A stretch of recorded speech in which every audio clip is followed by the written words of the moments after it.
नमस्कार, आप देख रहे हैं अपना बिहार। आपके साथ मैं हूं अलीम अतहर। रिश्तों नातों की असल परीक्षा युद्ध के मैदान में ही होती है, भले ही वो युद्ध चुनावी हो।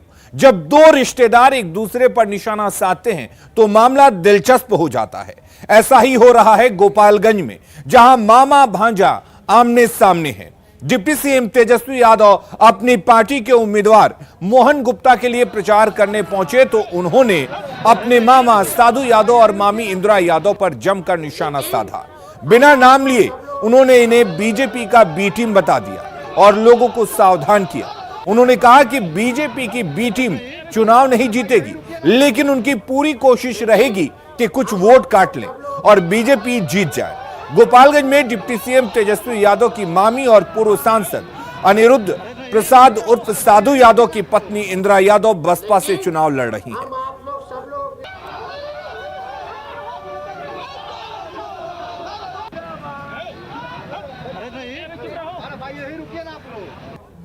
लेकिन हम आप लोग सब लोग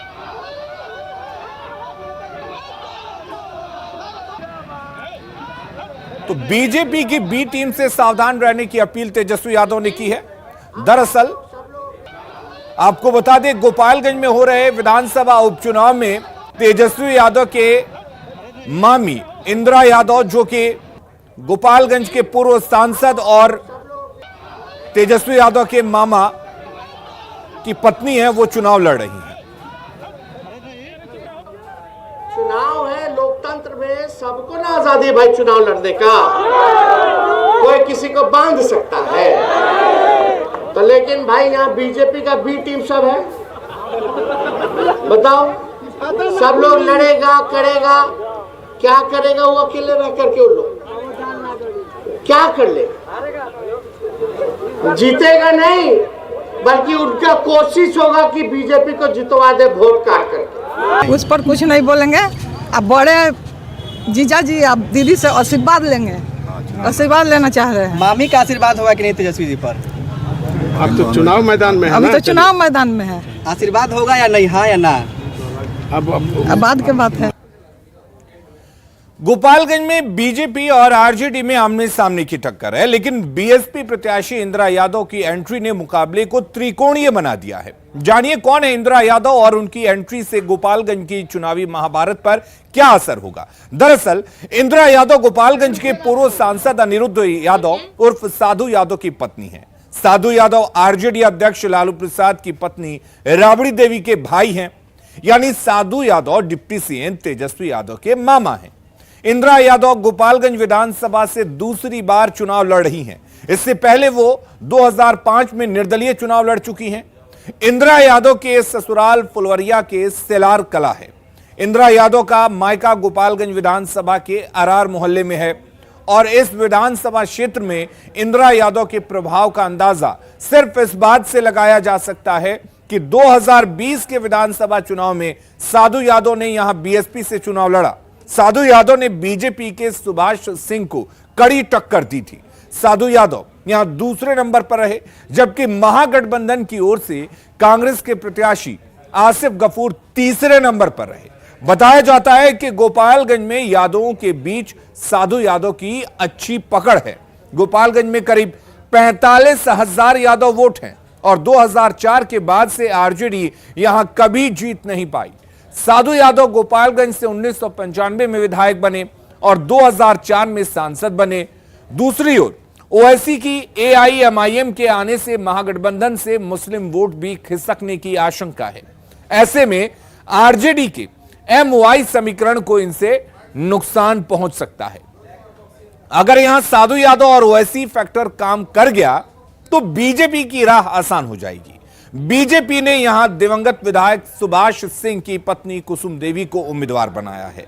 बीजेपी को यहां सहानुभूति का वोट मिल सकता है। वहीं गोपालगंज में करीब 56,000 सवर्ण वोटर हैं। आरजेडी के मोहन गुप्ता वैश्य जाति से आते हैं और वैश्य जाति यहां लोकप्रिय है और मोहन गुप्ता एक बड़े व्यवसायी हैं। त्रिकोणीय मुकाबले में कौन बाजी मारेगा यह तो वक्त ही बताएगा, लेकिन गोपालगंज का जो मुकाबला है वो काफी दिलचस्प हो चुका है। बढ़ते हैं आगे। पूर्व केंद्रीय मंत्री रविशंकर प्रसाद ने नीतीश कुमार और तेजस्वी यादव के गठबंधन को लेकर तंज कसा है। उन्होंने सवाल किया कि सीएम नीतीश कुमार उपचुनाव में प्रचार करने क्यों नहीं जा रहे हैं। उन्होंने कहा कि नीतीश कुमार पर तेजस्वी को सीएम बनाने के लिए दबाव है।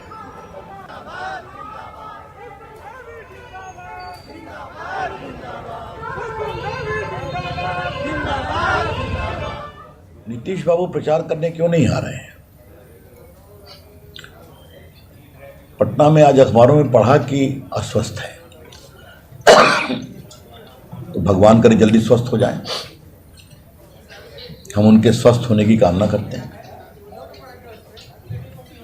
वैसे कल पटना में चित्रगुप्त पूजा में वो दिखाई पड़े थे, भगवान का आशीर्वाद लेते। मैं इससे अधिक कोई टिप्पणी नहीं करूंगा। जल्दी स्वस्थ हो जाएं। सब ठीक चल रहा है कि नहीं चल रहा है? जो नए पार्टनर हुए हैं, नीतीश बाबू का 2 साल का चलता है संबंध का टेन्योर पीरियड, तो अभी तो 2 ही महीने में मामला खटपट शुरू हो गया है क्या? और रुक करेंगे इस वक्त एक बड़ी खबर की। औरंगाबाद से बड़ी खबर आ रही है, जहां सिलेंडर ब्लास्ट होने से लगभग 25 लोग झुलस गए हैं। झुलसने वालों में 7 पुलिसकर्मी भी शामिल हैं जो गश्ती पर थे और सूचना मिलने के बाद मौके पर आग बुझाने पहुंचे थे। सभी घायलों को तत्काल सदर अस्पताल में भर्ती किया गया है, जहां सभी का इलाज चल रहा है और फिलहाल सभी की स्थिति खतरे से बाहर बताई जा रही है। हादसे के बारे में बताया जाता है कि शाहगंज मोहल्ले के अनिल गोस्वामी के घर महिलाएं छठ का प्रसाद बना रही थीं। इसी बीच सिलेंडर से गैस रिसाव के कारण घर में आग लग गई। आग लगने की खबर मिलते ही आस पड़ोस के लोग भी आग बुझाने पहुंच गए, लेकिन इस बीच सिलेंडर ब्लास्ट हो गया, जिसकी चपेट में 7 पुलिस वाले समेत कुल लगभग 25 लोग आ गए और झुलस गए। हमारी पत्नी जो थी जो मल बना रही थी खाने पीने के लिए, और उसी क्रम में हम लोग इधर आए और वहीं से विचित किया और पूरा आग धर लिया और सब पूरा मकान धरने लगा। हम लोग भागे ऊपर से भाग करके पीछे से प्यार करके भागे, सब नीचे भी पूरा धर लिया, ऊपर भी धर दिया और उसी के बीच सिलेंडर फट गया। सब हम लोग घायल हो गए। कोरिया जी के घर के पास जो है तो आग लगी है।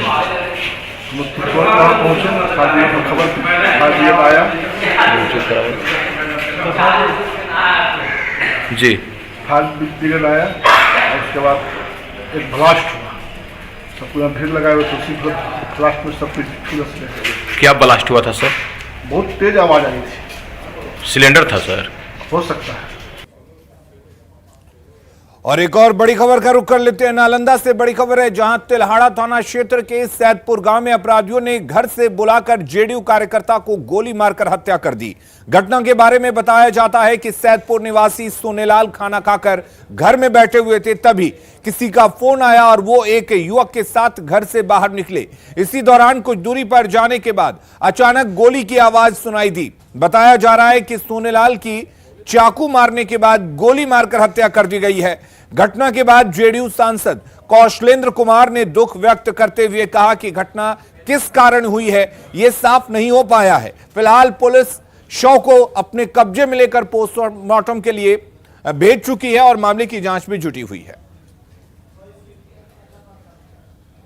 रात में लगभग 11 बजे सैदपुर गांव है तिल्हाड़ा थाना में, और संजय जी हम लोग के पार्टी के पुराने साथी भी हैं, उन्हीं का लड़का है सोनेलाल। 11 बजे रात में लगता है उनका फ़ोन आया किसी का, और फ़ोन से ही लगता है बुलावा हुआ है उनको। तो 2 लड़का मिलकर ये लोग गए जहाँ बुलाया हुआ, लेकिन बाद में आधे घंटा के बाद पता चला झगड़ा झंझट हो, मतलब फायर उड़ का आवाज़ आया। तो ये लोग जब वहाँ पर गए तो देखते हैं कि मृत पाए गए। हाँ, गोली मार दिया गया है। कौन मारा? फोन मारा है तो देखे नहीं है। कहाँ घटना है? कहाँ घटना? घर हाँ, घर सैदपुर हुआ। विवाद? क्या विवाद किससे? विवाद किससे था अगर क्या तो हम लोग पता नहीं है। सीतामढ़ी के सोनबरसा में आलू कारोबारी के पुत्र की हत्या की गुत्थी पुलिस ने सुलझा लेने का दावा किया है। 24 अक्टूबर को आलू कारोबारी सहित रोहित का शव जो है झीम नदी से बरामद किया गया था। परिजनों ने रंगदारी में पैसे नहीं देने को लेकर रोहित की हत्या का आरोप लगाया था और 3 लोगों के खिलाफ केस दर्ज कराया गया था। लेकिन पुलिस ने जब इस मामले में अनुसंधान किया तो चौंकाने वाले तथ्य सामने आए। रोहित कारतूस खरीद बिक्री का काम करता था और आरोपियों ने बताया कि कारतूस उपलब्ध कराने को लेकर रोहित 5500 रुपये उनसे ले चुका था, जिसके बदले वो कारतूस नहीं दे रहा था। पुलिस ने इस मामले में सूरज और पिंटू 2 आरोपियों को गिरफ्तार किया है। दोनों आरोपियों ने बताया कि कारतूस देने की बात पर कहासुनी हुई और रोहित की गला दबाकर हत्या करने के बाद उसे झीम नदी में फेंक दिया गया। पुलिस ने आरोपियों के पास से लोडेड पिस्टल और कई आपत्तिजनक सामान बरामद किए हैं। जो मृत लड़का था उसके द्वारा जो पकड़े गए अभियुक्त है इन्हें अवैध हथियार सप्लाई किया गया था। एक देसी पिस्टल दिया गया था और कुछ गोली देने की बात हुई थी, जिसमें कि गोली देने के नाम पर 5500 रुपये जो मृत लड़का था उसके द्वारा लिया गया था, जिसे कि वापस करने के लिए जो पकड़े गए अभियुक्त है उसके द्वारा दबाव बनाया जा रहा था। लेकिन नहीं देने पे दोनों में आपस में कहासुनी हुई और कहासुनी के दौरान वो नशा करके लोग लौट रहे थे तो एक जगह नदी किनारे दोनों में बकझक हुई, जिसमें कि इनके द्वारा उस जो लड़का जिसकी मृत्यु हुई उसका गला दबा करके नदी में फेंक दिया गया। और अब बात महापर्व की।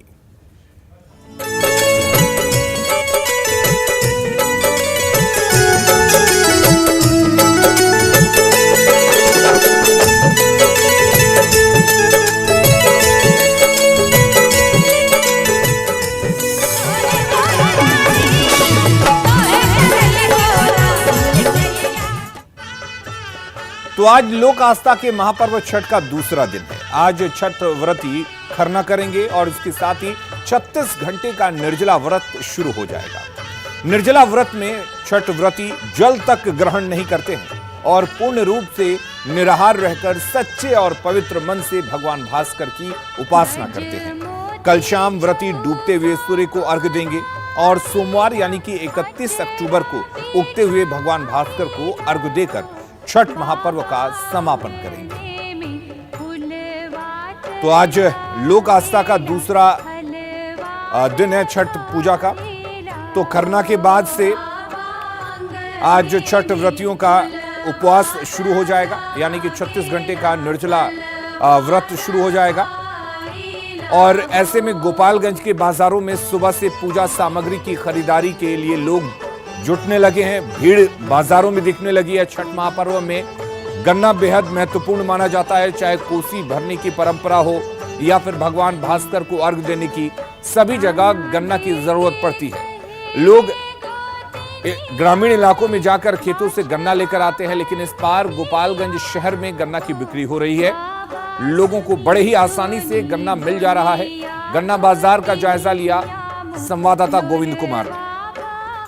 लोक आस्था के महापर्व छठ पूजा का आज दूसरा दिन है और खरना के साथ आज से जो है छठ व्रतियों की 36 घंटे की जो निर्जला व्रत है वो शुरू हो रही है। ऐसे में जो बाजार है वो भी सज धज के तैयार हो गए हैं। छठ महापर्व में गन्ना जो है उसकी काफ़ी महत्व मानी जाती है, क्योंकि गन्ना से ही जो है कोसी भरने की जो परंपरा है, जिनके घरों में कोसी भरी जाती है या फिर भगवान भास्कर को जो अर्घ देने की प्रक्रिया होती है वो इस गन्ना से ही होती है। और ऐसे में जो लोग हैं वो गन्ना खरीद कर लेकर जा रहे हैं और पूजा पाठ के लिए। और यहाँ पे जो गन्ना बेचने वाले लोग हैं उनसे भी हम बात करते हैं।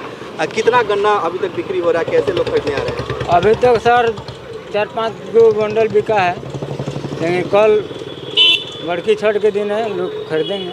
कितना गन्ना इसमें लगता है, कैसे क्या विधि विधान है?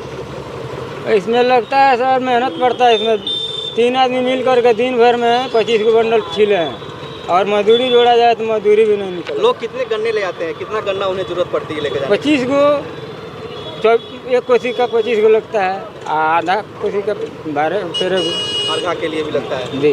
क्या नाम है आपका? सुखारी राम।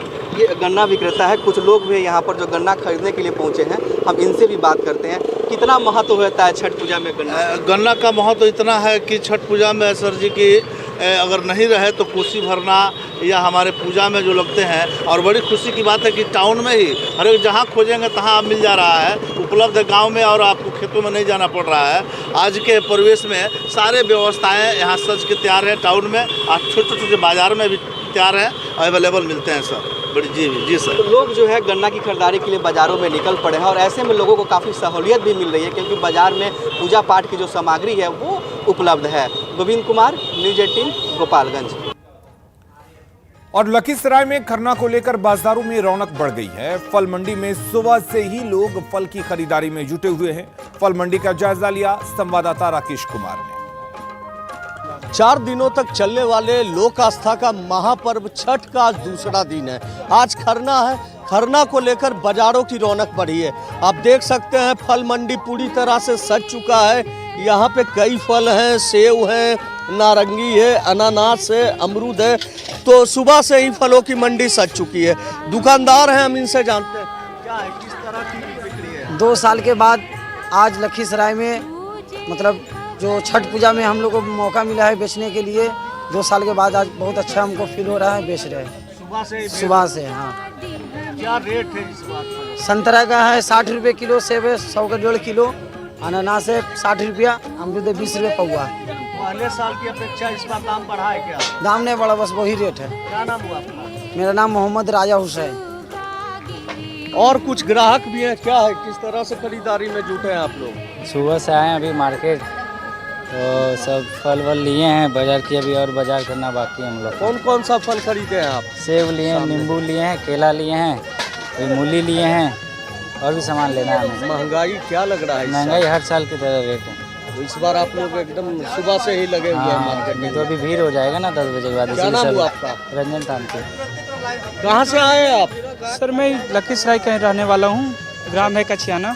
अच्छा, क्या है सुबह से ही खरीदारी? हाँ सर, सुबह से तो खरीदारी है। ये बिहार का सबसे महापर्व कहलाता भी है और माने भी जाते हैं। अच्छा, क्या है इस बार फल की महंगाई? महंगाई तो जिस हिसाब से चल रही है ठीक ही है, ज़्यादा कह भी नहीं सकते कि महंगाई है और सस्ता भी नहीं कह सकते हैं, क्योंकि जिस हिसाब से आदमी का इनकम है उस हिसाब से ठीक ही बोल सकते हैं, महंगा तो नहीं कह सकते हैं। काफ़ी उल्लास है आप? हाँ सर, खुशी तो है इस माहौल में, क्योंकि दूर दूर से यहाँ पे लोग आते हैं छठ मनाने। जो मुंबई, दिल्ली, हरियाणा, चंडीगढ़ कहीं भी रहते हैं, इस पर्व में तो आना ही आना है और ये खुशी का त्यौहार है। तो आपने सुना, छठ को लेकर लोगों में खासा उत्साह है। राकेश, न्यूज़ 18, लखीसराय। और छठ पर्व को लेकर नालंदा के बिहार शरीफ बाजार समिति में खरीदारी जोरों पर है। छठ व्रती के साथ साथ उनके परिजन भी यहां प्रसाद खरीदने के लिए बाजार समिति पहुंच रहे हैं।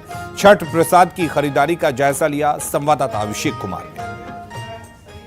अभी हम पहुंचे नालंदा जिले के बिहार शरीफ बाजार समिति में, जहां आप देख सकते हैं 4 दिवसीय महान छठ पर्व को लेकर जो है श्रद्धालु और उनके परिजन यहाँ पहुँच रहे हैं। खास करके देख सकते हैं किस तरह से जो है यहाँ पर खरीदारी कर रहे हैं। आज लोहंडा है और लोहंडा के दिन जो है कि कल के लिए जो है प्रसाद आज से ही खरीद रहे हैं। खास करके जिस तरह से जो देख सकते हैं महताबी है, अमरूद है, संतरा है, सेब है और जो है डालिया है, ये सारे ईख है, सारे सामान है जो श्रद्धालु खरीदने में जुटे हुए हैं। तो कहा जाए तो एक तरह से पूरी तरह से जो है कि जो छठ की तैयारी में जो है कि वो जुटे हुए थे और आज दूसरा दिन है। तो ऐसे में जो है श्रद्धालुओं के लिए काफ़ी महत्वपूर्ण दिन है, क्योंकि आज के दिन है जो यहाँ पर सामान जो खरीद रहे हैं। तो यहाँ पर जानते हैं जो दुकानदार उनसे भी ये बताया जाए क्या लग रहा है कि कोरोना के 2 साल के बाद जो है छठ के किस तरह से? बढ़िया से चल रहा है। कोरोना से अच्छा चल रहा है। तो क्या स्थिति है अभी? बढ़िया है, कमाई हो रहा है। ये सब ठीक है? हाँ ठीक है। इस बार कैसे नारियल बिक रहा है? 30 रुपया, 40 रुपया, 50 जैसा नारियल वैसा है। महताबी 40, 50। क्या नाम है आपका? कुमकुम देवी। तो यहाँ पर जो और है जो ये बताइए कहाँ पहुँचे हैं आप लोग? यहाँ बिहार शरीफ रामचंद्रपुर। छठ के सामान खरीदने आए थे? हाँ। तो क्या लग रहा है इस बार, खास करके 2 साल के बाद इस बार जो है काफ़ी खुल के लोग छठ में खरीद रहे हैं? हाँ, बहुत खुल के खरीद रहे हैं। आप क्या खरीदने आए थे यहाँ? फल वगैरह। अच्छा, पूरा सामान। भीड़ कैसा देख रहे हैं? अच्छा खासा भीड़ है। भीड़ काफ़ी है। क्या नाम है आपका? जितेंद्र कुमार। तो देख सकते हैं किस तरह से जो है यहाँ पर जो है सभी लोग यहाँ खरीदारी करने के लिए पहुँचे हैं। और एक तरह से कहा जाए तो और नज़ारा दिखा दें पीछे कि किस तरह से जो है पूरी तरह से जो भीड़ है वो काफ़ी लगी हुई है और जिले भर से जो कोने कोने से लोग यहाँ हैं जो आते हैं ख़रीदारी करने के लिए, तो पूरी तरह से जो है कि यहाँ आज जो है सामानों की खरीद में लगे हुए हैं। तो यहाँ पर जहाँ नालंदा से न्यूज़ 18 के लिए अभिषेक कुमार।